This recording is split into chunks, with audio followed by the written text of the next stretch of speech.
What's happening, bonsai friends? It's Darren here, and this week I'm going to be doing some wiring on a nursery stock hornbeam. It cost me £5 from a tree and shrub nursery. I did a trunk chop which I filmed, and I'll link the video somewhere. Did the trunk chop which took it back to a bare trunk, and through the summer buds popped up in various places. They elongated into branches, and now I'm just going to try and get a little bit of movement into those branches before they become too stiff and lignified to bend. So as you can see, we've got a nice bit of taper here in the base, but when I repotted it in the spring, I got carried away searching for the true base of the tree and failed to notice that there was some inverse taper where it was planted deep in its nursery container. Roots had formed halfway up the trunk, thickened that area of the trunk. I was so carried away looking for the true nabari that I failed to spot that, cut all those roots off, and it wasn't until I'd got past that stage that I noticed the inverse taper. So what I've done is I've planted it in a deep container again, and in the spring I'll do a ground layer to layer out that inverse taper.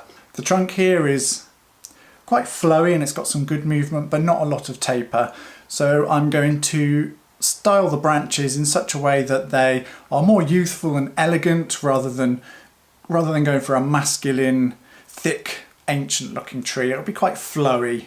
Hornbeam do bleed in the spring, so what I might do is I might prune one of the branches and see what happens, and if it doesn't bleed excessively I'll do a bit more pruning and take some of these off. I won't seal it with any paste or anything. We'll just prune it off and leave it for a few moments to see what happens. So if I just take one of these smaller ones, then while we wait to see what's going to happen with that pruning mark, I'm going to cut this wire off and we'll rewire completely. Otherwise it's going to end up getting in the way. I don't know what I was thinking back in the autumn, so it's just going to be easier to get that cleaned up. I think I will leave this piece of wire on down here for the time being though, because it's not going to get in the way of any of the other bits.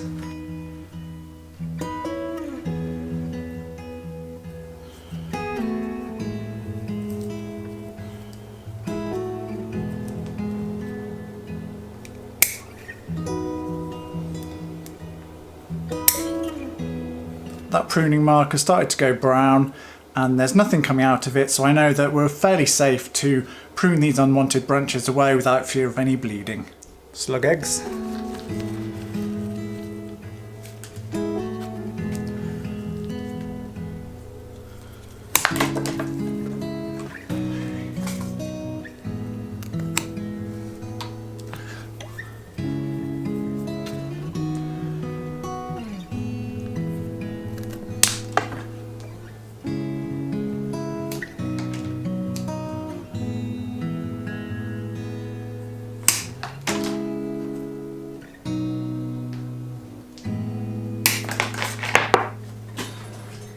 Okay, so I'm going to clean these cuts up and then paste them. And just where I had to take multiple bites out of this one with the knob cutter, it left a pretty uneven surface, so as well as cleaning up the edges, I'm also going to try and flatten out the inside mark, the wound itself. And then I want to aim for a slightly concave centre area.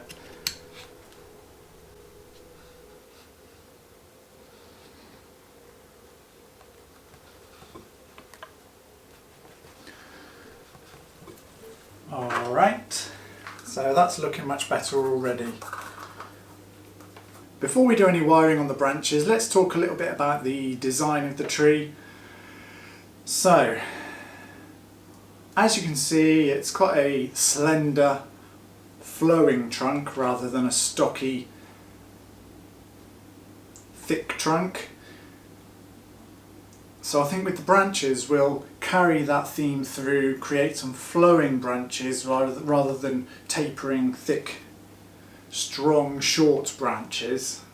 Because I'm going to ground layer this tree to create a new base, I can pretty much choose the planting angle. So let's have a look then at the ideal front and any potential angle changes that we might go for. Right, let's get some bits of timber.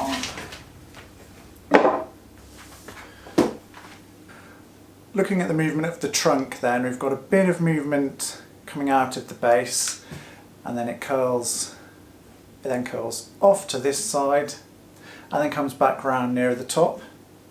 And there's a bit of rotation to the movement. It's not all in one plane,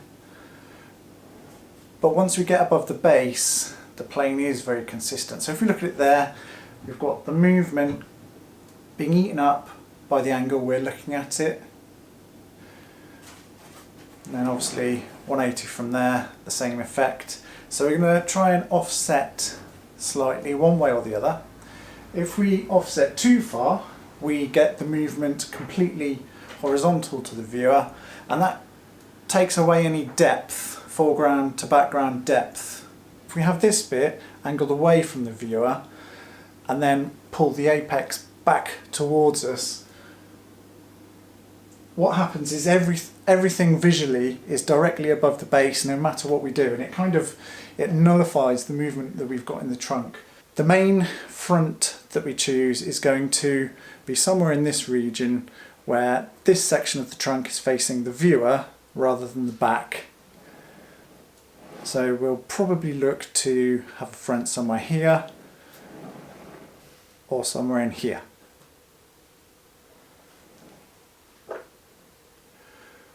I think that's the best front personally. I like the way that the trunk moves one way, comes back, the top's facing the top's facing the viewer, and I think all things considered this makes the best primary viewing angle.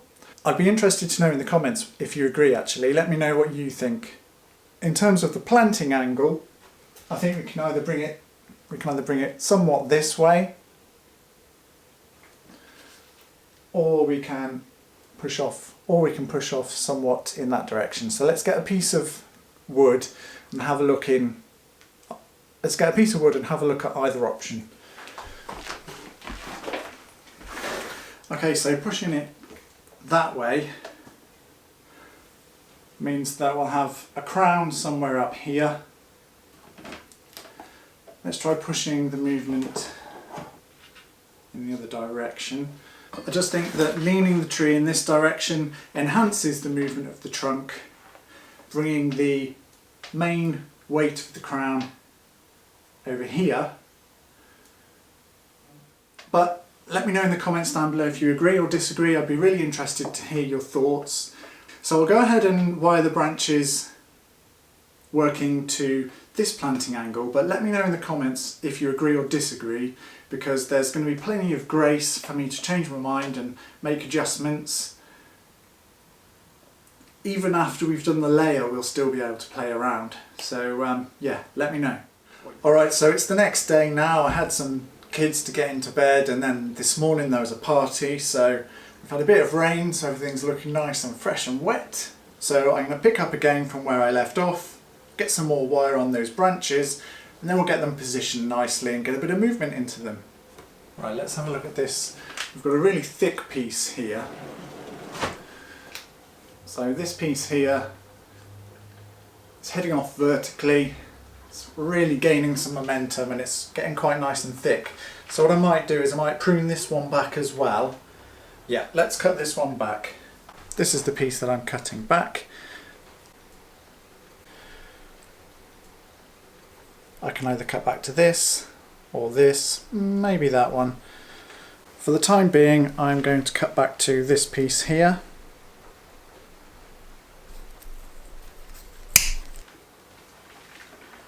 Okay, there we go. So I wasn't going to put some wire on this, but I don't like the way it's pretty vertical at the moment, so I'm just wondering if I might try a bit of wire on it, and just to see if just repositioning it slightly will improve its look. And I'll also put some on this one as well, just to see. I can always take it off. Wiring is a bit like a puzzle. making sure you hit all the right spots. It's actually quite an enjoyable puzzle as well, figuring out how to go from one branch to the next, all the while not damaging branches and buds.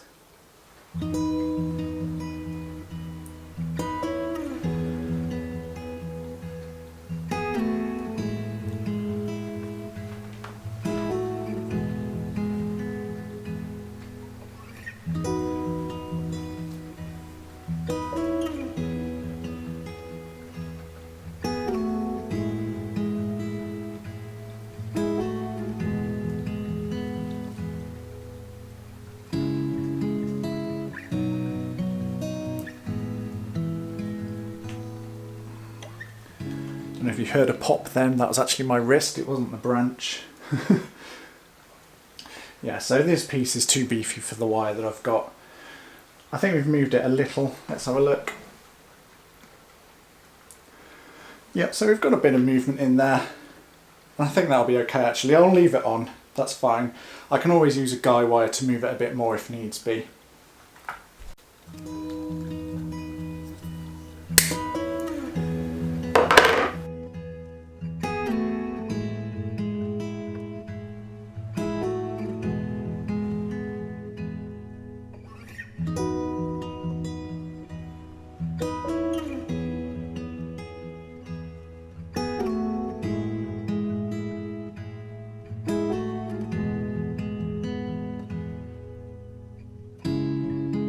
Two more pieces to wire.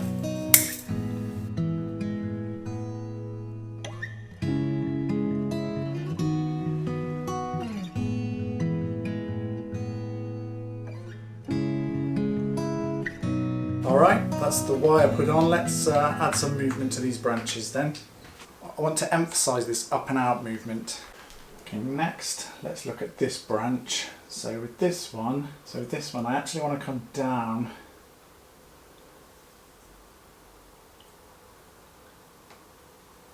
like so, get that one down like so. So with this piece,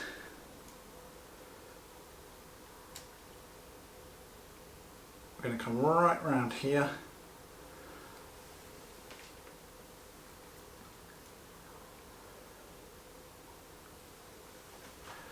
For the first move, and then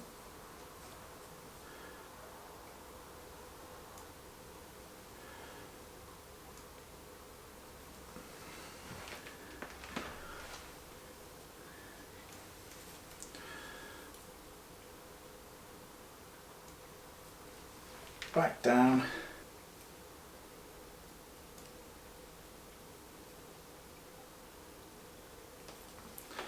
Much better. And then on this branch,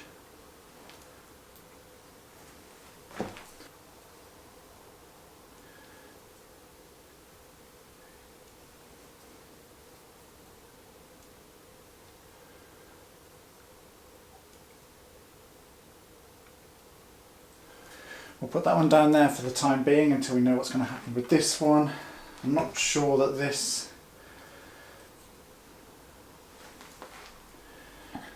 particular branch is going to move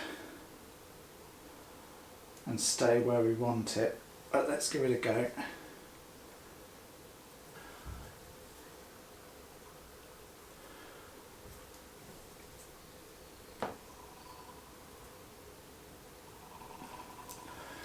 So that's all the primary structures put in place. What I'll do now is I'll prune some of these primary pieces back to a more appropriate length, so hopefully you'll be able to see what I've got in mind with this tree.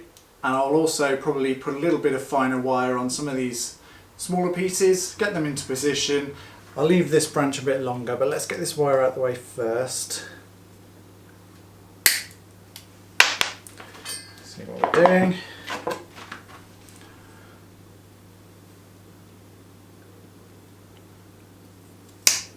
Let's just come in and prune away a couple of these interior bits that we don't need. Back to there. This one can come back to there.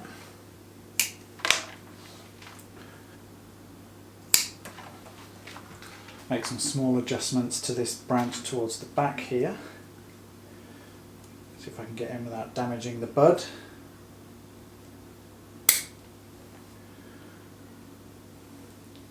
Tore the bark a little bit at the end of that branch, so popped a bit of callus mate just to keep it nice and happy. With this thick piece, I left this piece on the end. I left it a bit long, but looking at it, I only left it there just in case I needed it, but I don't actually need it, so I'm going to come in, take that piece of wire off, and I'll cut back to this side shoot here. A little bit of wire onto these two finer branches.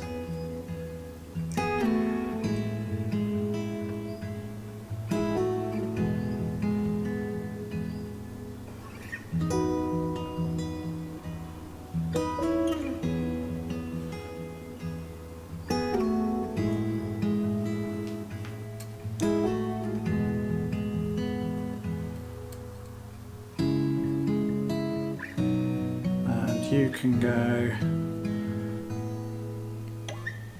like so.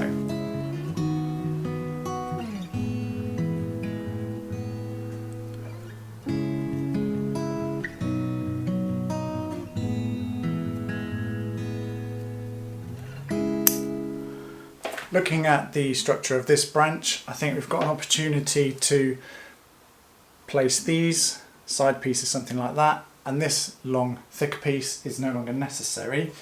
So let's just go ahead and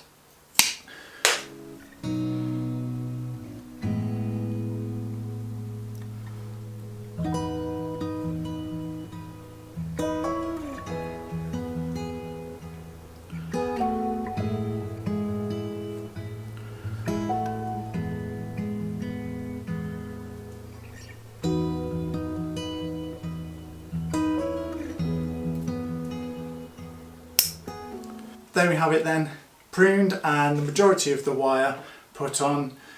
I might not keep all of the branches and I might change the angle. I'll probably tweak it a little bit here and there. So let me know what you think of the planting angle, and also I'd like to hear any suggestions on pots actually. Next time in the nursery stock series that I've been making, we'll have a look at the field maple that I chopped at the same time as this one last year, see how that one's getting on.